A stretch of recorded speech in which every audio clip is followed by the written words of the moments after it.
the book of Revelation as a Jewish apocalyptic piece of literature.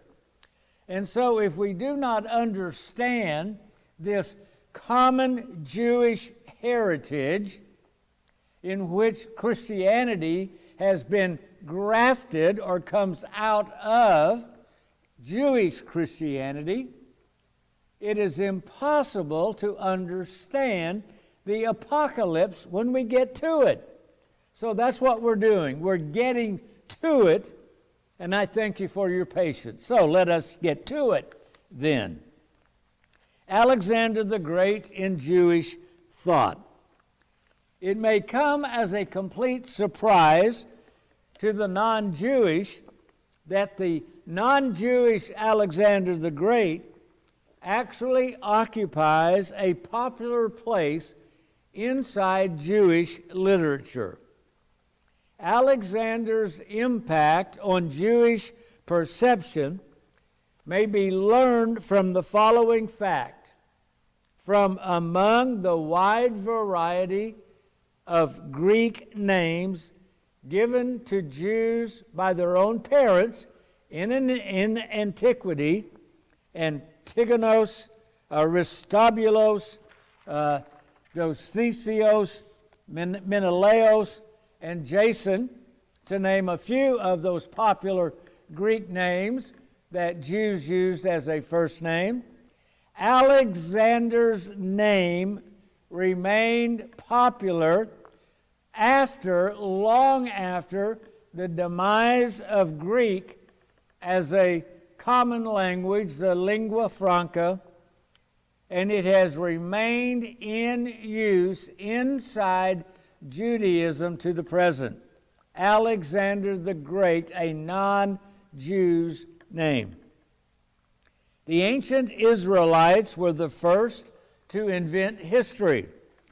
That is, they were the first to no longer just give a narrative, this happened, and then that happened, and then that happened, a sequence.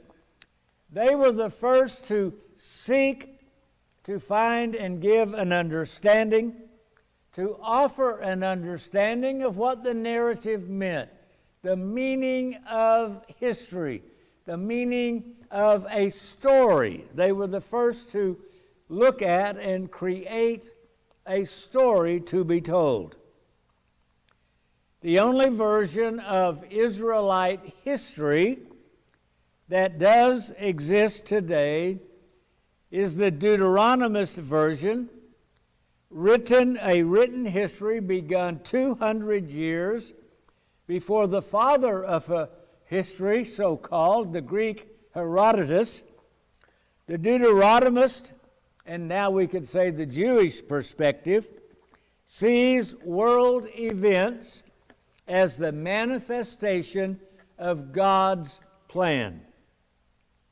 After the Babylonian conquest of Jerusalem in 586 BC, the ancient Israelites lived as captives in Babylon until the Persians conquered Babylon in 539 BC, and Cyrus, the emperor of the Persians, permitted those Jews wishing to return to Judea to return in 516 BC. Ancient Israelite history ended when the captive Jews returned from Babylon, and Jewish history begins then in Palestine in 516 BC. Ancient Israelite history, now it's Jewish history. Cyrus and the Persian Empire had liberated the Israelites and let those Israelites who wished to do so to return to Judea.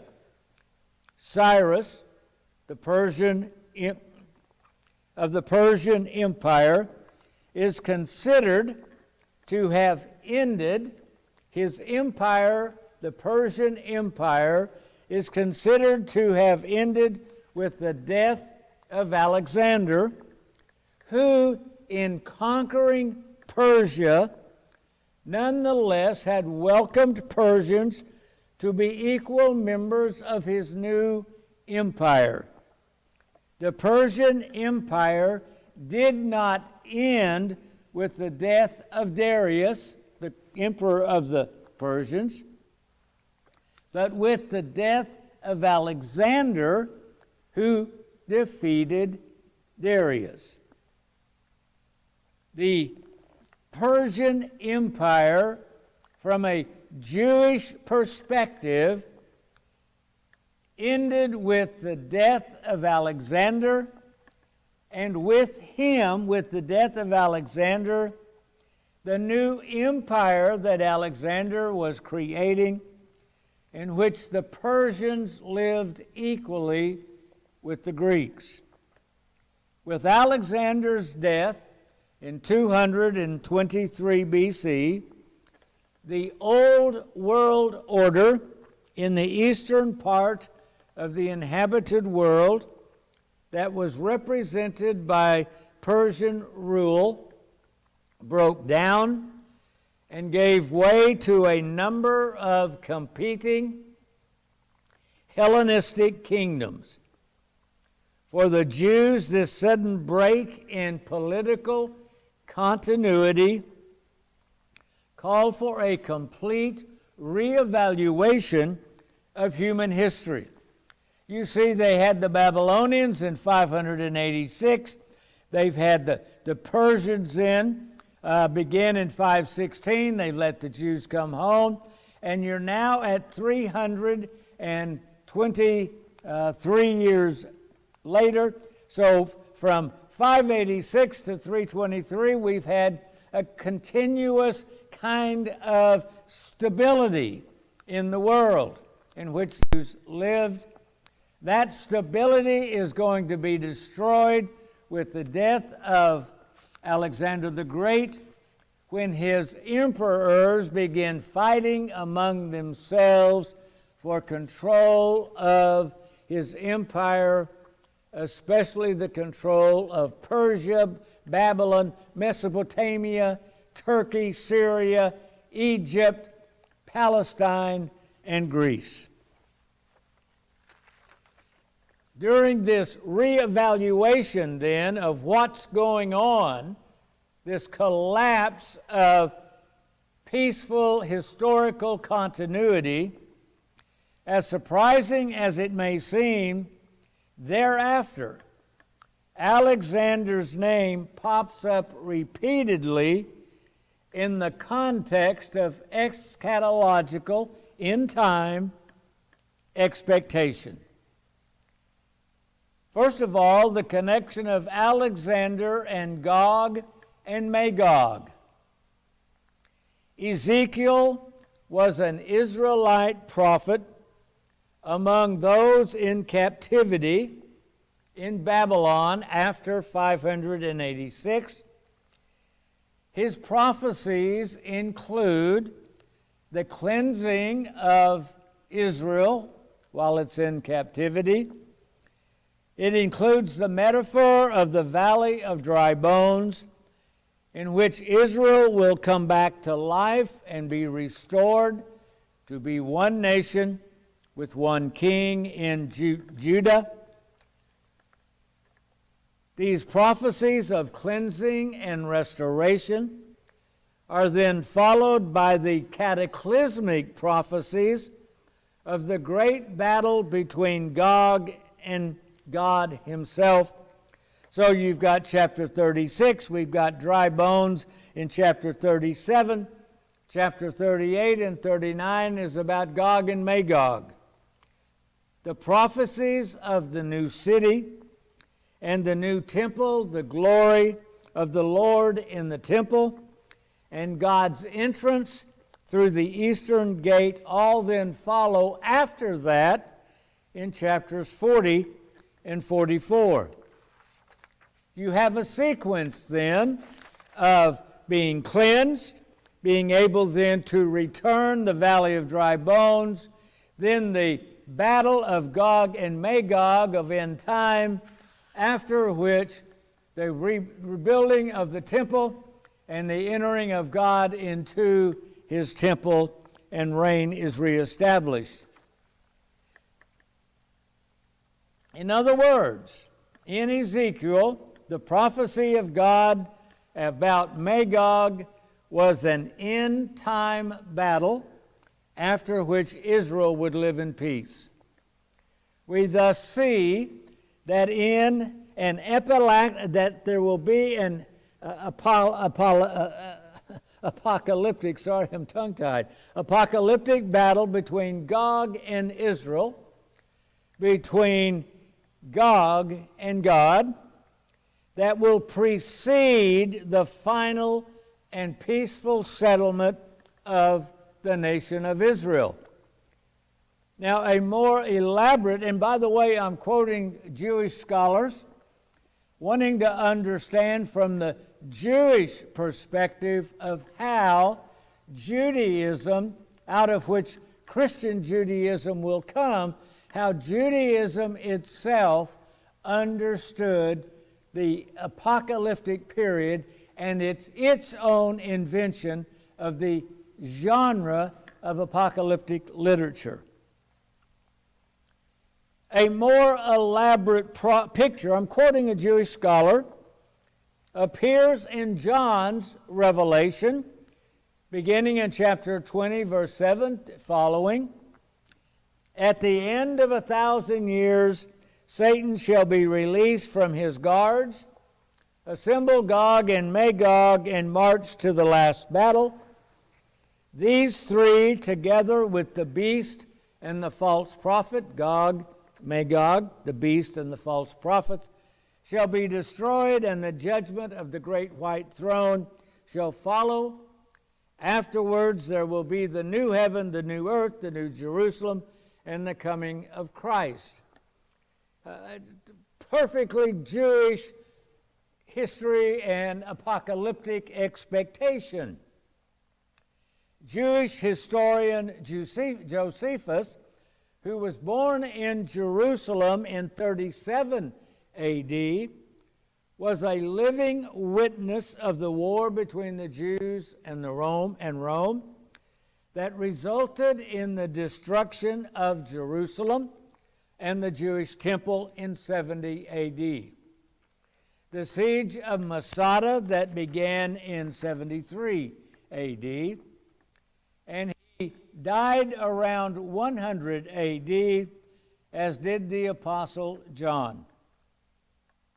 Both John and Josephus were eyewitnesses in Palestine to the events of the first century A.D.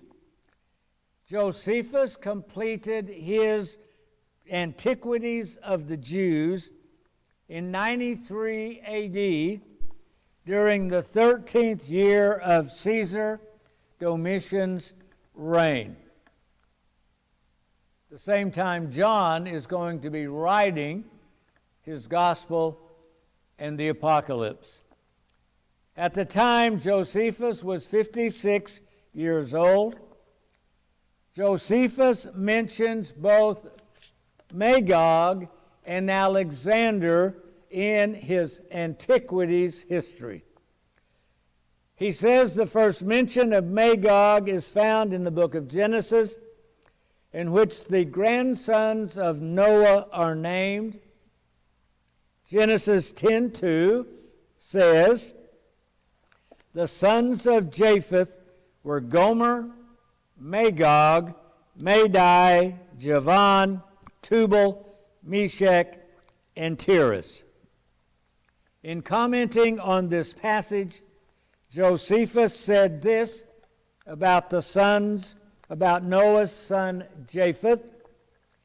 Now they were the grandchildren of Noah, in honor whose names were imposed on the nations by those that first seized upon them.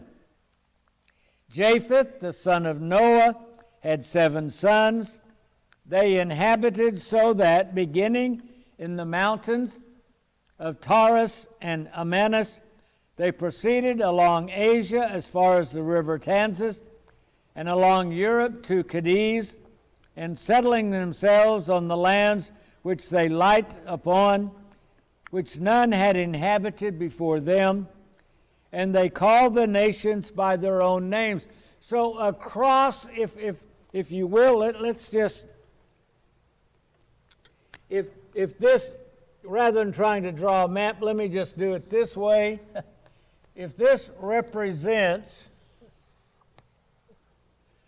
the Atlantic, and this is going to represent India out here, and of course China, we are essentially describing what we will be talking about later. You have Persia. We're going to have Mesopotamia.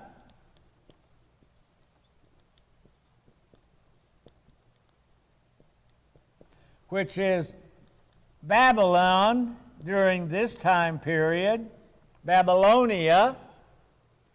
You're going to have, now we're coming up to the Mediterranean world, and you're going to have here Turkey, which is divided into a half close to the Mediterranean and Greece, that it would be Asia and Asia Minor, two halves to it. Here's going to be the Jews in Palestine, and then of course we've got Egypt here. And if this represents Europe, so they've scattered across this northern tier here. We've still got a southern tier here, but they've scattered across this northern here region, or this central part of the globe. And they've settled across this, and they settled themselves that others had not been. And they called the nations by their own names. Gomer founded those whom the Greeks now call the Galatians. The Galati would have been here in central Turkey originally. Paul wrote a letter to the Galatians,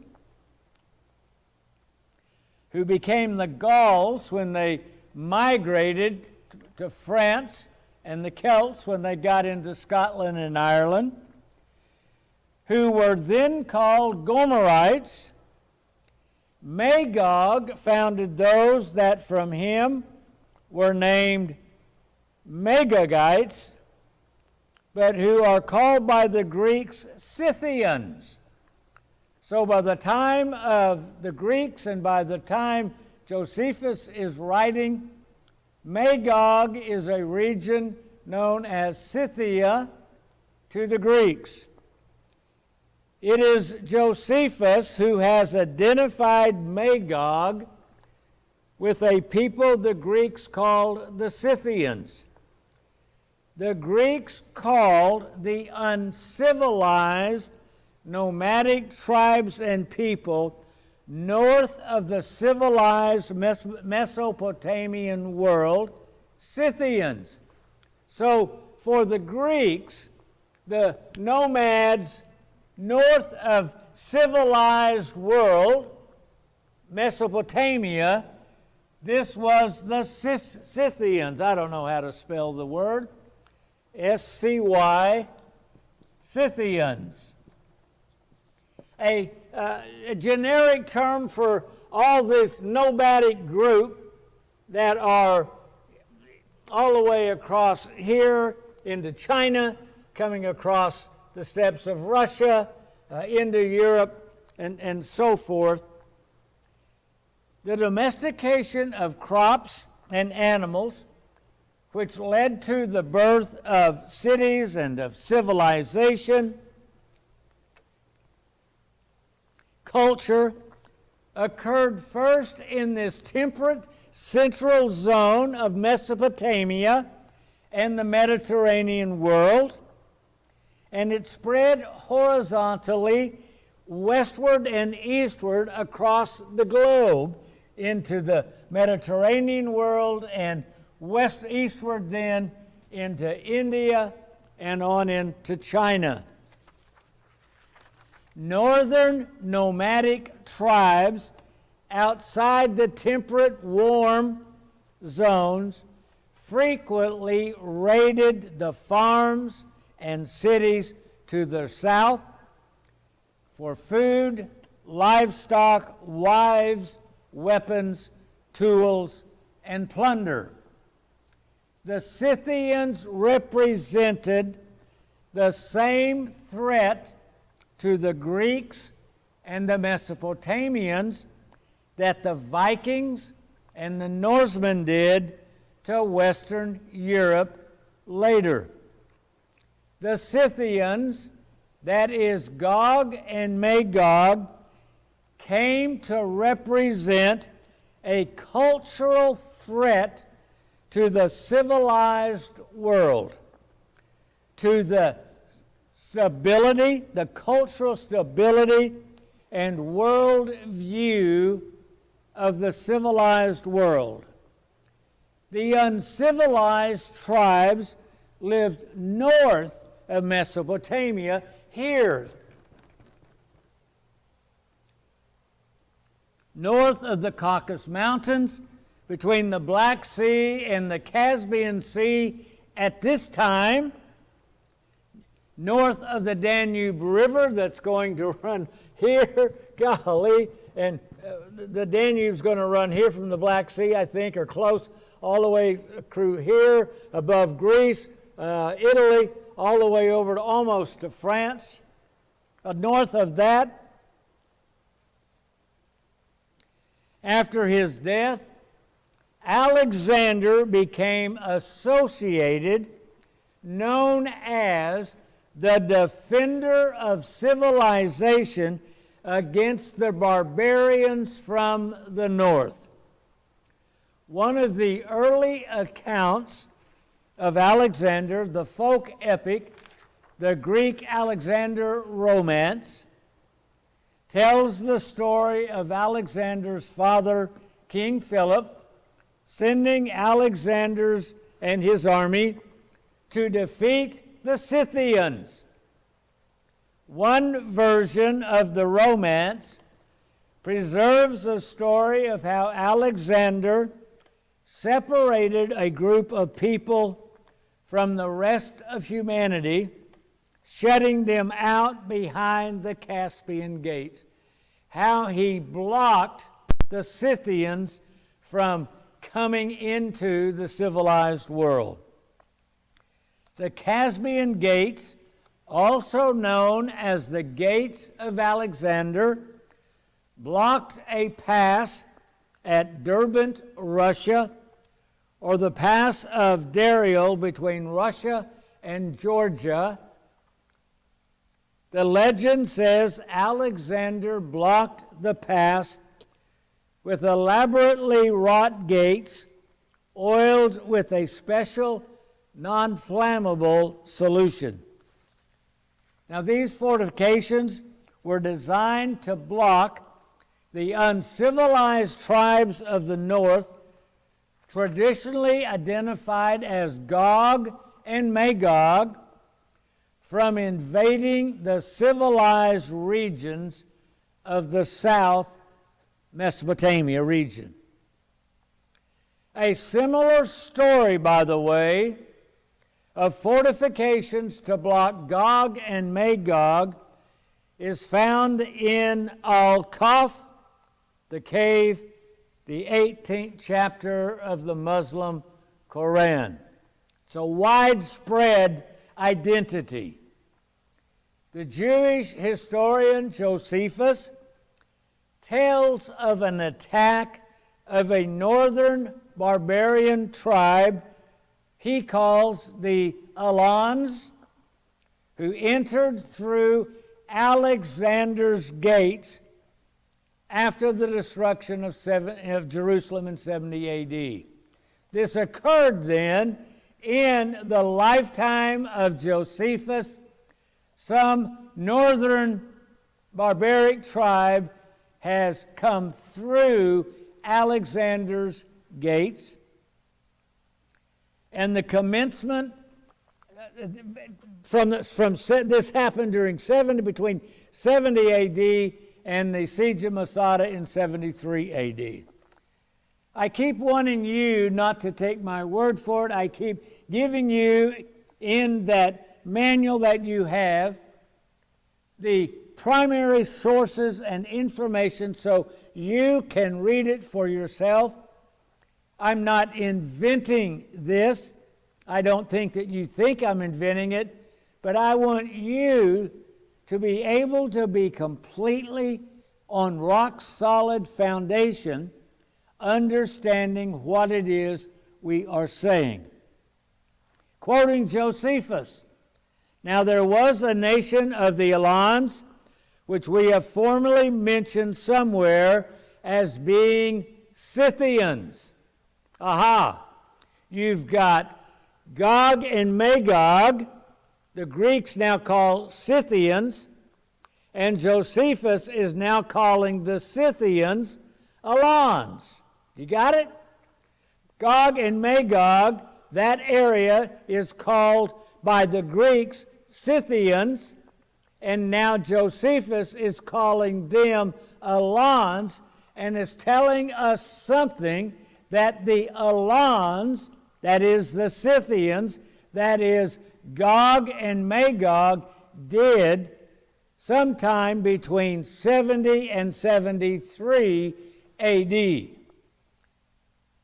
This nation, somewhere, which I've mentioned somewhere, inhabiting at the lake Meotis, this nation about this time laid a design of falling upon Media.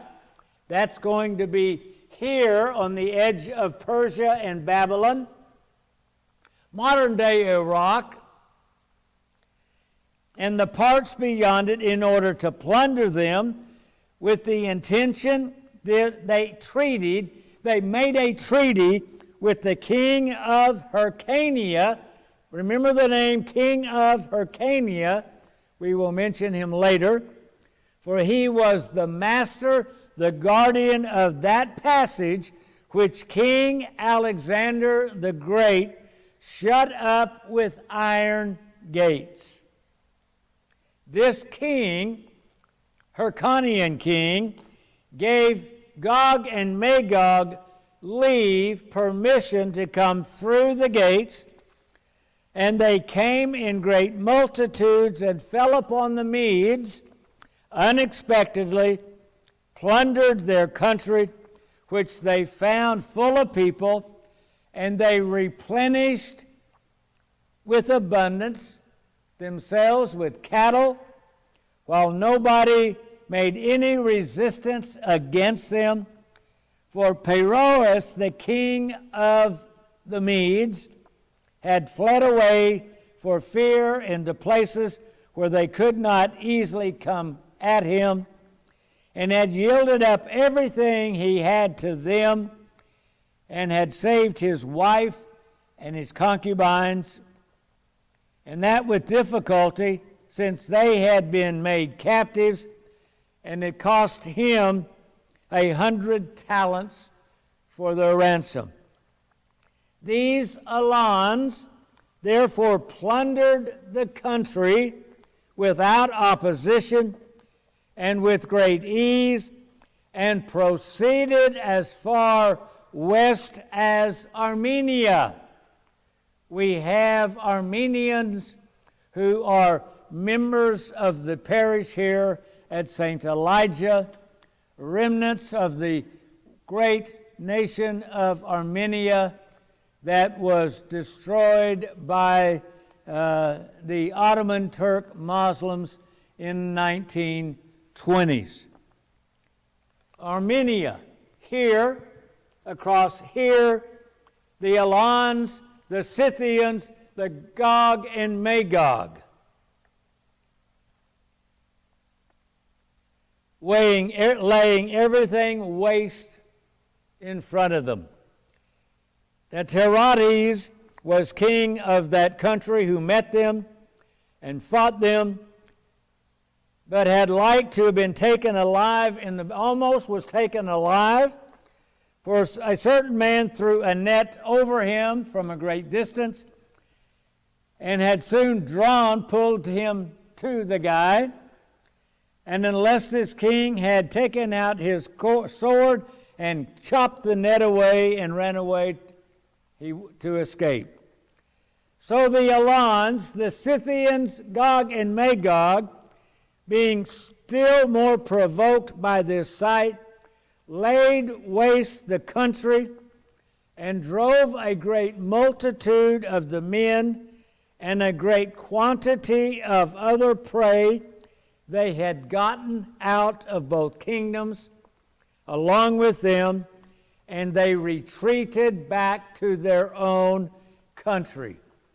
We have here a raid of great consequence of a group of marauders from Gog and Magog pouring through the gates of Alexander in the mountain pass to come here out of the north into Mesopotamia and across Mesopotamia, and then drive it all backward through the gates to escape back north through the pass in the mountains.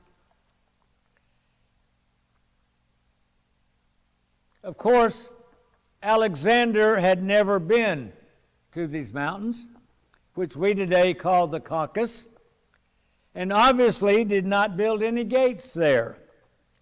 However, Alexander's encounter, which did occur in his lifetime, with the Amazon queen that occurred in Hyrcania. We just mentioned Hyrcania, the king of which is mentioned by Josephus in that passage. The point, of course, is that Alexander's name became associated with the mountain range between the Caspian and Black Seas in that first generation after his death. A gate or fortification obviously existed there to block the main passage over and across the ridge, the Dario Pass. It existed at least by the time of Josephus. But by the time of Josephus, it was called Alexander's Gates. In addition to Josephus, who's writing then in the 73, 83, 93, we said, 93 AD, the Roman Emperor Nero, who's emperor in the 60s, near the end of his reign in 68 AD, planned a campaign against the Alans, against the Scythians, against Gog and Magog, of which Josephus speaks of years later. I don't know why that says 5 years. It was a lot later than 5 years when he wrote the Antiquities. He summoned troops from Germania, that is Nero, Britannia, Illyricum, and conscripted a new legion of tall Italians, lads of 6 feet or more, for the purpose of this war. Nero did, and he called this legion the Magni Alexandri Phalanx. The what? Great Alexandrian Phalanx army. This is the point. In the first century AD, over 300 years after Alexander's death, it is Alexander and his gates that are understood to be standing between the civilized world of the Roman Empire and the uncivilized, marauding barbarians, Gog and Magog, north of Mesopotamia, north of Greece, north of Italy, north of what we today call France. Those barbarians north of the mountains all across Asia and Europe that are here, north of the Alps, north of all of these mountain ranges that are here.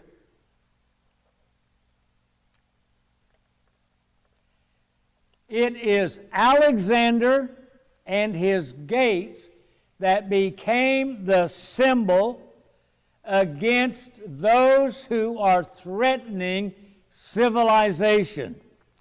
Those who destroy or seek to destroy the civilized world were north of the civilized world, and it was Alexander the Great and his gates that became the symbol of standing against Gog and Magog, against the collapse of culture and civilization. Alexander and Gog and Magog. Now let's turn to Alexander in the prophet Daniel. Again, we are interested in the Jewish understanding of the movement of history as a movement of God in history, as they understood that movement of God in history in the 1st century A.D. when John wrote his Apocalypse.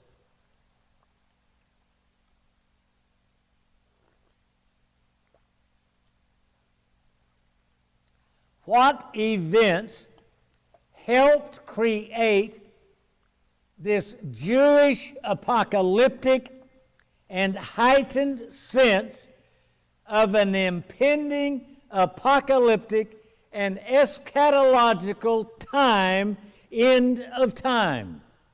What was going on that created this heightened sense that the 1st century was coming to close to the end of time? Again, we shall rely heavily on Jewish scholar Ori Amitay to guide our discussion. Second Temple Judaism, First Temple dating back to Solomon, being destroyed by the Babylonians. Second Temple Judaism dates from 516 B.C., when the Persian Cyrus and the return to Jerusalem and the rebuilding of that temple, all the way from 516 to 70 A.D., when Jerusalem was destroyed and that second temple, it had been enlarged by Herod, but it was still the same temple period, would be destroyed by the Romans. You see, for over half a millennium, 500 years, from 587 and the destruction of Jerusalem and the temple by the Babylonians, that had been followed by that 70 years in captivity, and the rebuilding, then being liberated by the Persians after 70 years, returning and rebuilding Jerusalem and the temple in 516, only to have it all. I know timeline is important. If I can, and I want to put it on here coming backwards like this, I know it's backwards, but if you have 586 BC, the temple, Jerusalem, is destroyed, and the Jews are going to be taken captive. We're now in Babylon. down here till 516. They get to come home and start again until 70 AD, and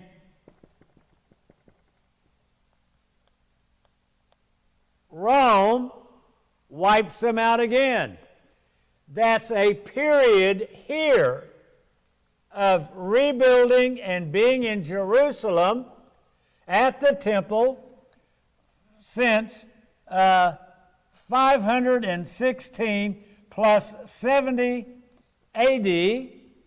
That's 586 years the temple has stood, and Jewish history has been continued and lived out during the Second Temple period. Within this framework, at last 500, beginning here in 586, going all the way here, that's over 656 years. The Jewish historians, the Deuteronomists, within that framework, will begin to develop an eschatological, apocalyptic understanding of the end of time. It develops during that time. It begins that history that eventually, after the collapse, the coming of Persia, it's happening.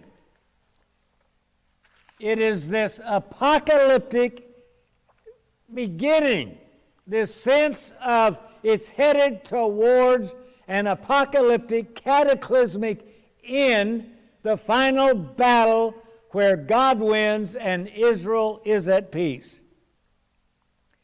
Alexander the Great's involvement in Jewish eschatology is not limited to his special position vis-a-vis Gog and Magog and his gates. In fact, he plays a key role in the most influential piece of apocalyptic eschatological literature produced by Second Temple Judaism, the Book of Daniel, according to this Jewish historian. Let's look at some parts of the vision, the Book of Daniel, vision number 1, Daniel chapter 2. The book of Daniel takes place in Babylon. Daniel was one of the Israelites taken captive to Babylon in 586, taken to Babylon. He served in the court of the Babylonian king, King Nebuchadnezzar. The king had a dream which he could not remember. After others had failed, Daniel not only told the king what his dream was, but also what the dream meant. In his dream, Nebuchadnezzar saw a huge statue with different parts made of different materials. This is the interpretation of the king's dream. I've actually printed for you in your manual Daniel chapter 2, beginning in verse 31. If you don't have the manual, you can find your own Bible. Turn to the book of Daniel, chapter 2, verse 31. You, O king, were watching, and behold, a great image. This great image, whose splendor was excellent, stood before you, and its form was awesome. This image's head was of fine gold, its chest and arms of silver, its belly and thighs of bronze, its legs of iron, and its feet partly of iron and clay. You watched while a stone was cut without hands, which struck the image on its feet of iron and clay, broke them in pieces. Then the iron, the clay, the bronze, the silver, and the gold were crushed together and became like chaff from the summer threshing floors. The wind carried them away so that no trace of them was found. And the stone that struck the image became a great mountain and filled the whole earth. This is the dream. Now we will tell the interpretation of it before the king. You, O king, are a king of kings, for the God of heaven has given you a kingdom, power, strength, and glory. And wherever the children of men dwell, or the beasts of the field and the birds of the heaven, he has given them to your hand, and he's made you ruler over them all. You are the head of gold, but after you shall arise another kingdom inferior to yours, then another, a third kingdom of bronze, the one with silver, which shall rule over the earth, and the fourth kingdom shall be as strong as iron, inasmuch as iron breaks in pieces and shatters everything. And like iron that crushes, that kingdom will break in pieces and crush all the others.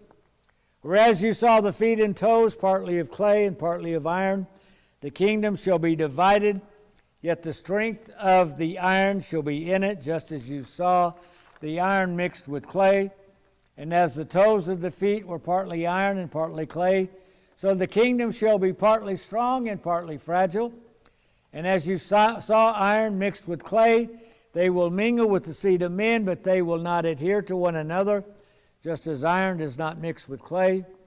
And in the days of these kings, the God of heaven will set up a kingdom which shall never be destroyed, and the kingdom shall not be left to other people.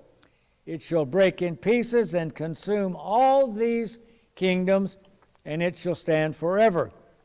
Inasmuch as you saw the stone was cut out of the mountain without hands, and that it broke in pieces the iron, the bronze, the clay, the silver, and the gold, the great God has made known to the king what will come to pass after this. The dream is certain, and the interpretation is true, sure. Now, this is the Jewish scholar. Daniel interprets the dream easily. The golden head stands for King Nebuchadnezzar himself. He's followed by three other kingdoms of decreasing worth. That much is obvious from the metals used to define them, until the rock finally puts an end to the story, or rather to history, forever and ever. Given the origin of the book of Daniel and the kingship it recognizes, the historical picture is rather clear. Gold stands for Babylonia, silver for Media. The Medes were here on the edge of Persia. We could talk about the Medes and the Persians. They will conquer, Persia will conquer them and create a single country going by Persia, but also known as the Medes and the Persians. Silver for Media, bronze for Persia, and iron for Macedonian rule. This last is to be followed by God's kingdom, which at an unspecified time in the future is to encompass the entire world and last for all eternity. Remember, we are seeking to understand these events as it was understood by Judaism in the first century A.D., as opposed to how the book of Daniel is understood from a Christian perspective today. Version 2, I say Christian, some, particularly those Bible scholars or scholars of biblical prophecy, as they understand the book of Daniel in their own minds today. That was vision number one. Let's look at a second vision found in Daniel. Daniel chapter 7, beginning in verse 1. In the first year of Belshazzar, king of Babylon, it's another king, Daniel had a dream and visions of his head while in bed. He wrote down the dream, telling the main facts. Daniel spoke, saying, I saw in my vision by night the four winds of heaven were stirring up the great sea, and four great beasts came up from the sea, each different from the other. The four beasts are in turn a lioness, a bear, a leopard, and a terrible beast. that was exceedingly different from all the beasts before it, and it had 10 horns. The introduction of the fourth beast is followed by a vision of the Ancient of Days. We've had the 4, and now that was in 7 verses 1. Now we come to chapter 7, verse 9. I watched till thrones were put in place, and the Ancient of Days was seated. His garment was white as snow, and the hair of his head was like pure wool. His throne was a fiery flame, its wheels a burning fire. A fiery stream issued and came forth before him. 1,000 thousands ministered to him. 10,000 times 10,000 stood before him. The court was sealed and the books were opened. I watched then because of the sound of the pompous words which the horn was speaking. I watched till the beast was slain and its body destroyed and given to the burning flame. As for the rest of the beast, they had their dominion taken away, yet their lives were prolonged for a season and a time. I was watching in the night visions, and behold, one like the Son of Man, coming with the clouds of heaven. He came to the Ancient of Days, and they brought him near before him. Then to him was given dominion and glory and kingdom, that all peoples, nations, and languages should serve him. His dominion is an everlasting dominion which shall not pass away, and his kingdom the one which shall not be destroyed. The Jewish scholar continues, the identity of the 4 kingdoms is the same as the first vision, but here we have a greater emphasis upon the Hellenistic 4th kingdom that was stranger and more terrible than its predecessor. This beast is worse than the others. This vision also contains allusions to the actual history of the Hellenistic period down to the time of Antiochus IV Epiphanes. Daniel 7:8, I was considering the horns, and there was another horn, a little one, coming up among them, before whom 3 of the first horns were plucked out by the roots, and there in this horn were eyes like the eyes of a man, and a mouth speaking pompous words. It had been or was Antiochus IV Epiphanes, whose slaughter of a pig on the altar of the Jewish temple in Jerusalem, as well as the twice daily pagan sacrifices offered there, is called the abomination of desolation 3 times in Daniel. Daniel 9:27, chapter 11:31, chapter 12:11. It was this abomination of desolation that led to the Maccabean revolt against the Seleucid Greeks.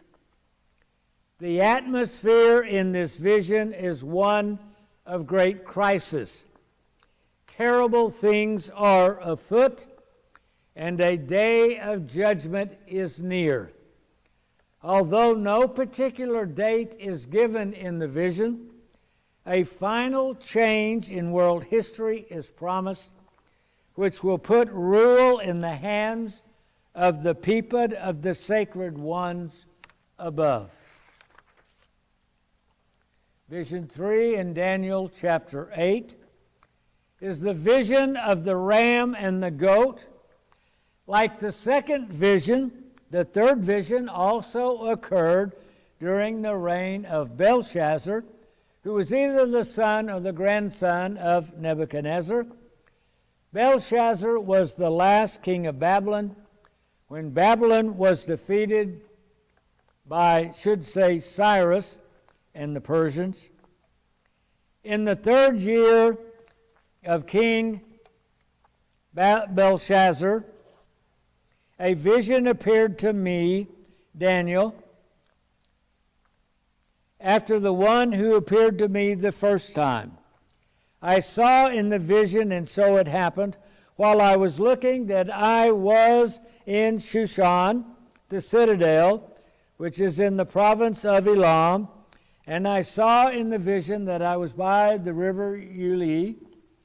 Then I lifted my eyes and saw, and there standing beside the river was a ram which had 2 horns, and the 2 horns were high, but one was higher than the other, and the higher one came up last. I saw the ram pushing westward, northward, and southward, so that no animal could withstand him, nor was there any that could deliver from his hand. But he did according to his will, and he became great.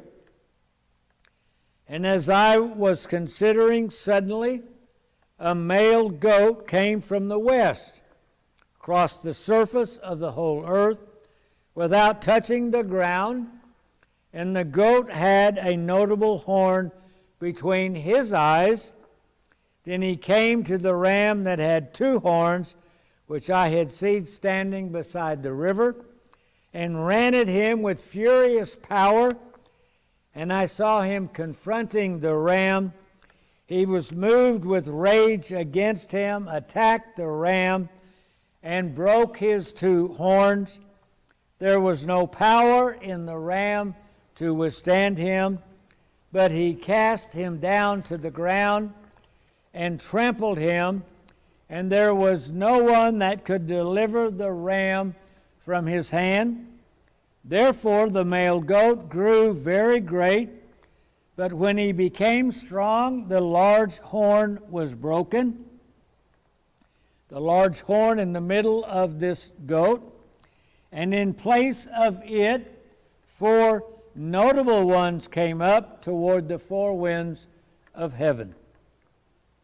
And out of one of these little horns came a little horn which grew exceedingly great toward the south, toward the east, and toward the glorious land.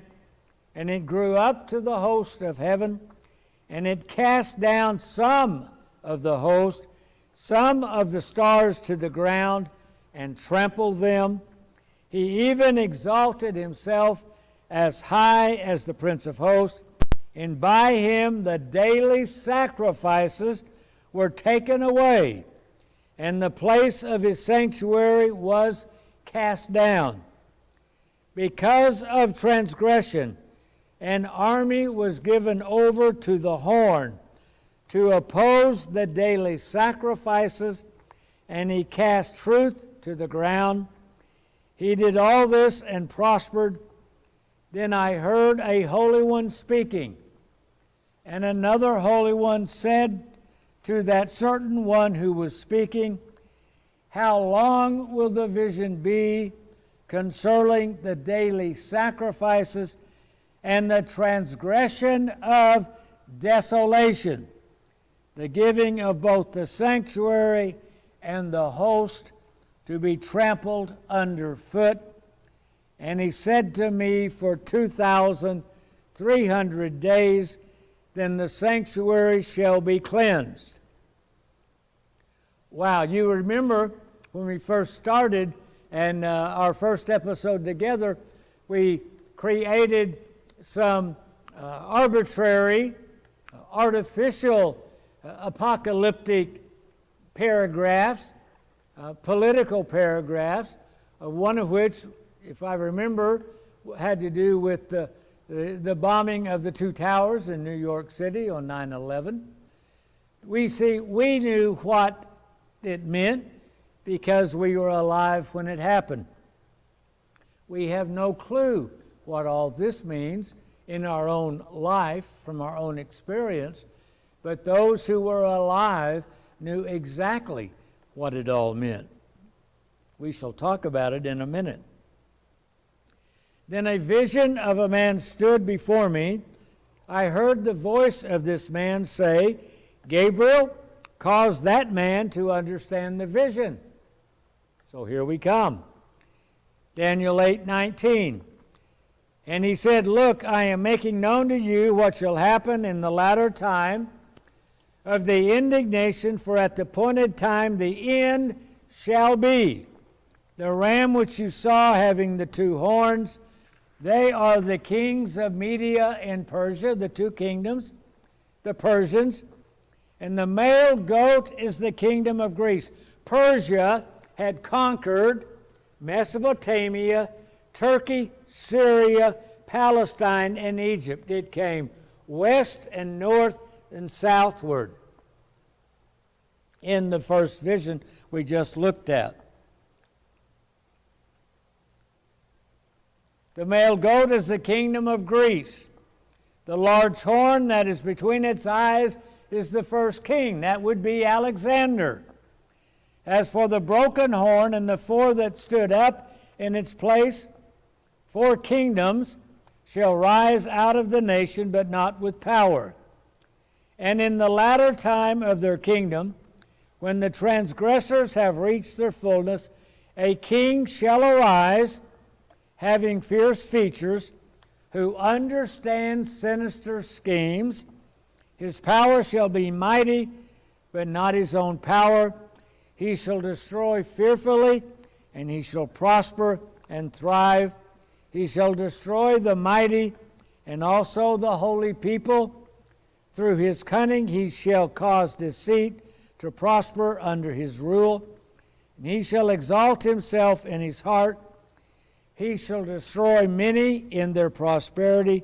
He shall even rise against the prince of princes, but he shall be broken without human means.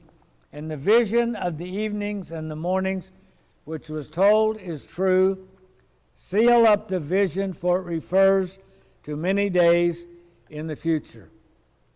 We're talking about then Antiochus Epiphanes IV, who would then take over the sacrifices in the temple and require all the Jewish people to begin to eat pork. The Jewish scholar continues, the meaning of the dream revealed to Daniel by a human-like figure which appears out of nowhere, the horned ram, which you have seen is the kings of Media and Persia, and the hairy satyr is the king of Greece, and the great horn between its eyes is the first king. This first king is thus Alexander. The breaking of the horn signifies the division of his empire after his death. After Alexander's death at age 33, his 4 generals, the 4 little horns, divided up his empire among them. Ptolemy the first in Egypt, Seleucus the first in Asia, Asia here referring to Mesopotamia, Lysimachus in Asia Minor, that would have been Turkey, and Cassander in Macedonia in Greece. Well, then, understanding Daniel from a Jewish perspective, understanding Alexander, it represents the last stage of human history.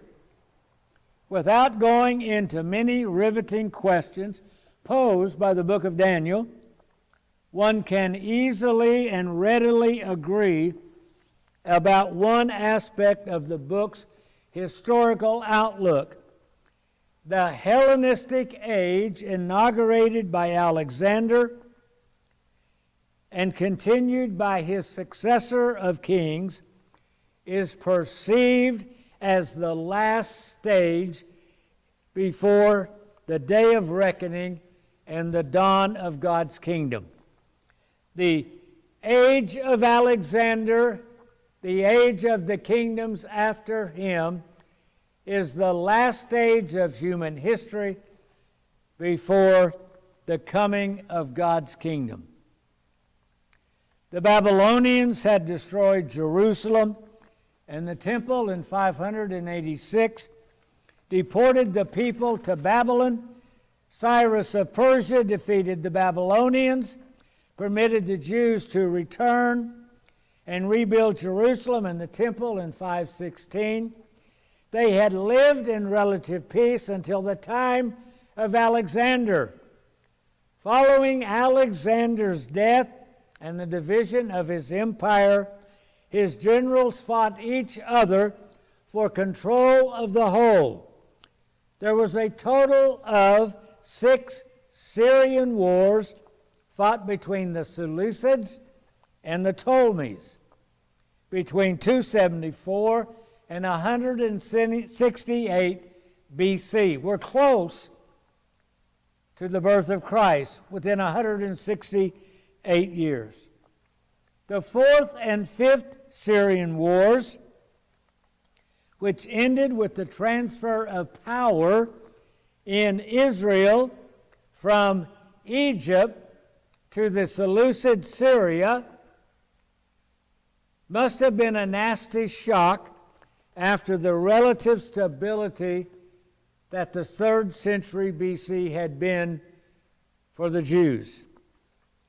Following the religious confrontations of the reign of Antiochus IV, the situation reached a fever pitch.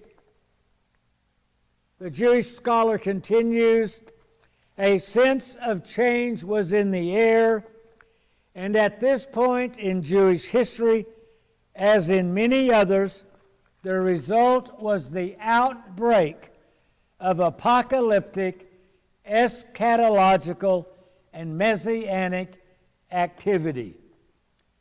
This outbreak of end-time calamity, apocalyptic and eschatological and messianic history occurred at the time of the Antiochus IV, this change in the air that now came when the Seleucid Greeks now controlled Palestine and the Jews. The perception of Alexander, I'm continuing, the Jewish scholar, the perception of Alexander as the instigator of the last stage before the Messianic age, based on his role in Daniel, became a staple in Jewish eschatology of later generations. This is key. It was this understanding that Alexander the Great had initiated the final end of history that shaped especially the apocalyptic, eschatological, and messianic expectations of the 1st century A.D. It was those sense of living at the end times, inaugurated by Alexander, that even created the invention of apocalyptic liturgy in the first place. That Alexander had initiated the end of time shaped Jewish expectations in many ways, 2 of which were, number 1, the belief that prophecy had ceased, and number 2, that Alexander himself had the role of being the instigator of the eschaton, the end of time. Let us consider each of these 2 results or new expectations. Alexander the Great and the end of prophecy inside Judaism in at least a century before the coming of Christ, if not 2 centuries. Again, we shall make use of Jewish scholar, historian Amate to guide us into Jewish thought. Alexander plays a prominent role in relation between the inevitable march of history and the principle of prophecy. Prophecy has played a distinctive and crucial role in Israelite history from its earliest beginnings, the earliest beginnings of Israelite history, the earliest beginnings of prophecy within that history, unto the present time. It is thus hardly surprising that it too was subjected to the evolutionary process of natural selection, which caused it to change and adapt in nature and practice. The concept and practice of prophecy changed. He continues, what concerns us here is a major shift in the history of Israelite prophecy during that Second Temple period from 516 BC to 70 AD, that 586-year time, whereby at the end of a long and gradual process, prophecy had ceased to be regarded as a legitimate means of communication with the Almighty. The final stage of this process was formulated by Rabbi Yossi ben Halafta in his treatise, the Seder Olam. Now, this treatise was composed in the second half of the second century. It'd be 150 to 200 AD. It was edited about the middle of the 3rd century AD. It attempts to create a unified chronology based on information gleaned from the books of the Bible, the Jewish Old Testament, the only Bible the Jews would have. Continuing, quoting Amate, this work is cited widely in later rabbinic literature and otherwise commands great authority. In fact, its established chronology underpins the Jewish dating system in current use within Judaism. Interesting, the end of prophecy is given a date by Rabbi Yossi that is concurrent with the arrival of Alexander the Great. The relevant passage is worth quoting in full. It's probably in Hebrew. I'm glad the author translated it into English for us. And the shaggy hair satyr, king of Greece, is the first king. And there stood a hero king, and as he stood, his kingdom broke. He is Alexander the Macedonian, who ruled for 12 years. Until that time, the prophets had prophesied with the Holy Spirit. The Jews understand that to say that after Alexander the Great, prophecy had ended or occurred no more.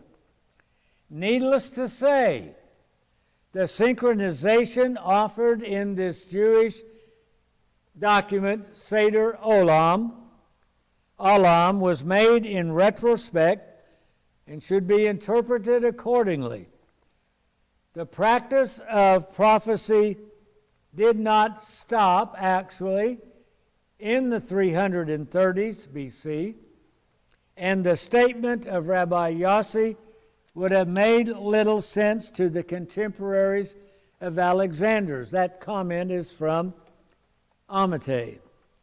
Nevertheless, Jewish sources dating from the Hellenistic phase of the Second Temple period testify to the belief that the legitimacy of prophecy had somehow lapsed after Alexander, and it would be renewed in a future unspecified time. In the late 140s BC, the Seleucid king Demetrios II approved the last surviving Macedonian brother. The Macedonians had led the revolt against Antiochus and the Greeks. Their last name, they became known as the Hasmoneans. Simon was the last of the Maccabean brothers, and the Seleucid king will appoint Simon to be the high priest in Jerusalem, the beginning of the government proclaiming the priest in Jerusalem. This account occurs in the book of 1 Maccabees, which is in the Christian Old Testament. That's not the Old Testament of the Protestants, but that's an invented Old Testament of Martin Luther. The original Old Testament of the church that existed for 1,500 years before Luther and still exists inside the Orthodox Church. 1 Maccabees is in our Bible, and it says this, 1 Maccabees 14:41, "Thus the Jews and the priests were pleased that Simon should be their ruler and high priest forever, until a faithful prophet should arise." So by this time, in Palestine, inside Jewish literature, it is acknowledged prophecy is over. We're not told when previously it had stopped, but it is now over, and the Seleucids will name the high priest because there is no longer a prophet like Samuel to anoint the king, the high priest in this case. The assumption underlying this statement, again, this is Amate, is clear enough. Simon and his contemporaries lived in a time when true prophecy was utterly absent. To judge by the phrasing of this official document, he's calling it official document, by the way, because in the current Jewish Bible, there is no book of Maccabees. So it only exists in the Christian Old Testament, but he at least will call it an official document. The reemergence of true prophecy was an event expected to take place at an undetermined point in the future. When it resumed, it would also bring about a complete renegotiation of the existing order. Previously, in the early days, I know I've got to hurry. Previously, in the early days of Maccabean revolt, when Jerusalem had been reclaimed, the altar that had been defiled by the desecration of abomination was dismantled. They dismantled it. But the question arose of what to do with the defiled stones of the altar. They did not know how to deal with these most sacred objects which had been rendered ritually unclean. The political answer to this complex situation. See, they've been consecrated. You can't just throw something consecrated away. The answer was we must wait. We must postpone making a decision to some unknown date in the future when a prophet will come, and the prophet will tell us what should be done. Then quoting Maccabees, 1 Maccabees chapter 4, verse 41 following, then Judas ordered his men to fight those in the citadel until he purified the sanctuary. He chose righteous priests devoted to the law. They purified the sanctuary, carried the defiled stones to an unclean place, and they discussed what should be done with the altar of whole burnt offerings, which had been desecrated. It seemed to them the best plan was to tear it down, so it would not be a reproach to them, because the Gentiles had corrupted it. So they tore down the altar. They stacked the stones in an appropriate location on the temple hill until a prophet would come and tell what should be done with the stones. It seems like the same event is recounted from the rabbinic point of view in another document, a Jewish document, the Magalot Tahanit, which is an early rabbinic work setting out a list of festive days. And it's going to give another version, a second telling of the same story. I'm not going to read it to you, but it refers to the Hasmoneans, the Maccabeans. And it says, and they found the precious stones, which lie there to this very day, until Elijah will come and testify whether they are clean or unclean. The day they remove them, it is declared a festive day in Israel. I believe that day is Yom Kippur, when they dedicated the new altar and had replaced the old altar and placed the stones here. And they are waiting until Elijah comes, which begins the new expectation inside Judaism until this day, even at their feast of the Seder feast at Passover. I believe they have a wine cup set there in place of and in honor of for Elijah, should he now come at this moment. Obviously, the details of this text differ from the direct text from Maccabees. What concerns us is the identity of the prophet. This is Amate speaking. The prophet that's destined to arrive and provide the answer is now none other than Elijah. The appearance of Elijah is not merely a matter of exegetical curiosity. His mention immediately calls to mind the final verses of the prophet Malachi, closing the end of biblical prophecy. Behold, I will send you Elijah before the coming great day and glorious day of the Lord. Furthermore, Elijah is also commonly seen as the precursor of the Messiah himself. This again is our point, and I'm coming to close to our conclusion. The point is this: for the Jews, the coming of Alexander had inaugurated a new age, which also caused prophecy to cease. A new age, which he helped bring about, is destined to come to an end only with the return of Elijah and the coming of the Messiah.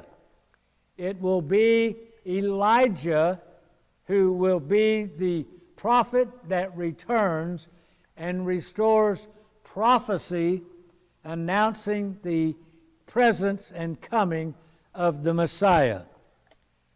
Now, just as a quick aside, you can tell that we are extremely close to the documents, the four Gospels of the New Testament, and the Christian Jewish understanding, the Christian Jewish Messianic group's understanding of the role of John the Baptist in relationship to Jesus the Messiah.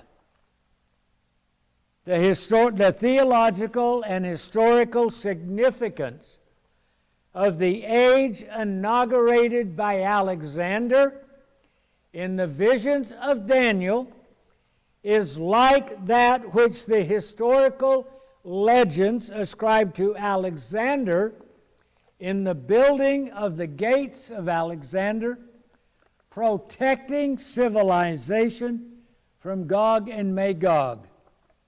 In both cases, Alexander stands at the threshold of a new era.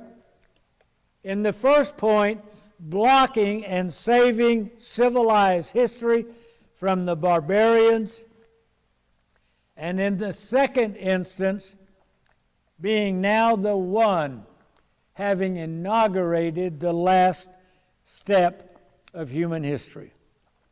That Alexander inaugurates the last stage before the Messiah receives its clearest elucidation in a Hebrew text as fascinating as it is little known, the Midrash of 10 Kings. It's Jewish.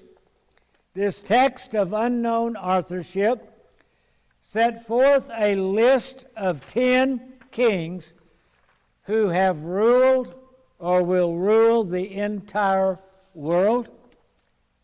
The Jewish list of the 10 kings: number 1, the sacred one, blessed is he who rules heaven and earth. Number 2, Nimrod, the founder of the kingdoms of Mesopotamia. Number 3, Joseph, who ruled in behalf of Pharaoh. Number 4, Solomon, the last of the united monarchy. 5, Ahab, great king of northern kingdom of Israel. 6, Nebuchadnezzar, ruler of the Babylonian Empire. 7th, Cyrus, conqueror of Babylon and deliverer of the Jews. The 8th king, Alexander the Macedon, conqueror of the world. The 9th king, King Messiah, the uncut stone, which destroyed the image, became a tall mountain and filled the earth. And the 10th king, the first king, is the last king. I am the first and the last, and except me there is no God. Isaiah 44:6. Well, that is quite a bit we've just come to. I don't know if you're ready to do any more. You're probably, if you're watching this at home, live, you're exhausted and worn out. If you're watching it on video, you can, of course, stop this at any time. So we're going to stop at this point, and there's a possibility we will call it quits for today. So those of you who are watching us live after, almost an hour and 45 minutes, can take a break. And if we do stop at this point, that means that we will finish chapter 3 next week. And when we finish chapter 3, we're going to be brought again close to the New Testament period, just like we are now with the prophecy of the coming of Elijah and the Messiah been brought very close to the first pages of the New Testament. So God bless you for being part of us this day. And I apologize that I didn't stop 45 minutes ago and given all of us a break. So we'll stop here now, and I will see you again next week, God willing. Thank you. Be safe. We'll see you then. Bye-bye.